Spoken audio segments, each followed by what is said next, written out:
Savio, you heard everything patiently. Thank you so much for that.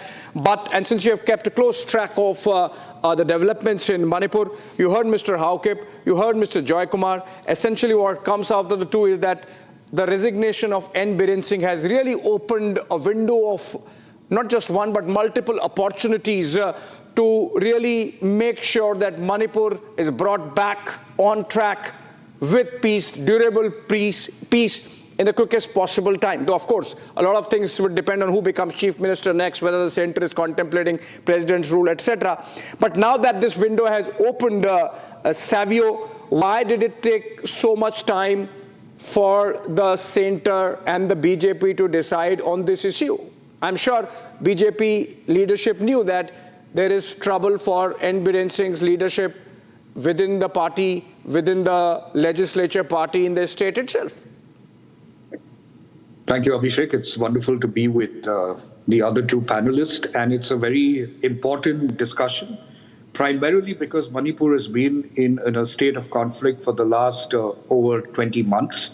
But what is important is to understand that the centre has always been working towards peace, and the intent of Prime Minister Modi and the Home Minister Amit Shah is to bring about peace. Now, in a conflict, there are always going to be stakeholders, and there are going to be stakeholders that can change the course of the conflict. What the centre has realized, and what even the state CM Biren Singh has realized, that if there is any need or any effort towards peace, and if there is a need for him to step down, which could accentuate the process of peace, then that is the wise decision and the prudent decision to take. And I think that is really what decision has been taken by the centre. A lot of this development has also happened. So the first step is not only the resignation of the Chief Minister Biren Singh, but it was also the change of governor that brought in Mr. Balla, who's somebody who's quite adept in dealing with such situation, and he's known to be a very wise person who works with all communities. So he's been working with the Home Minister and the Prime Minister very extensively to resolve the conflict in Manipur. There are external players, there are players within Manipur itself from both the communities that have been fueling the conflict over a period of time. But the most important players right now are the political people in Manipur, are the civil societies in Manipur, who at a very base level believe that it is very necessary to ensure that peace is restored in Manipur.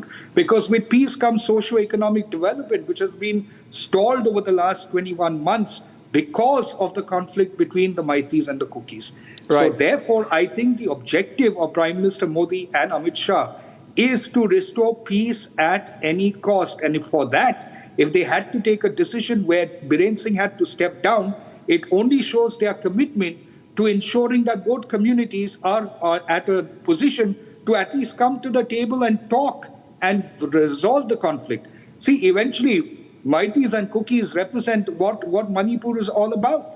And there are forces that are trying to play successionist games in Manipur.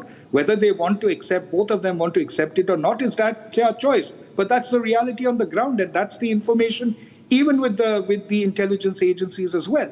The point is, what is it that the people of Manipur want? And I can tell you without a doubt that the people of Manipur want peace. They want to get back to the growth that they were seeing before the time of the conflict. They want to see socio-economic development. So I am glad that the Prime Minister and the Home Minister Amit Shah are moving in this direction. But the step with Biren Singh was not the first step. The step with Biren Singh, it was the change of governor that brought in the resolve of the centre to resolve the conflict in Manipur in a very strategic and in a very planned manner.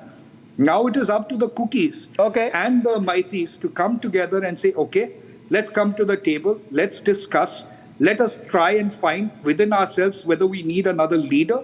I think the first step that the government is going to do is try to see for an alternative chief minister that can help resolve the conflict in Manipur. Right. If they are not able to decide on that, then they might look for an option which they might not prefer, which is that of a president's rule.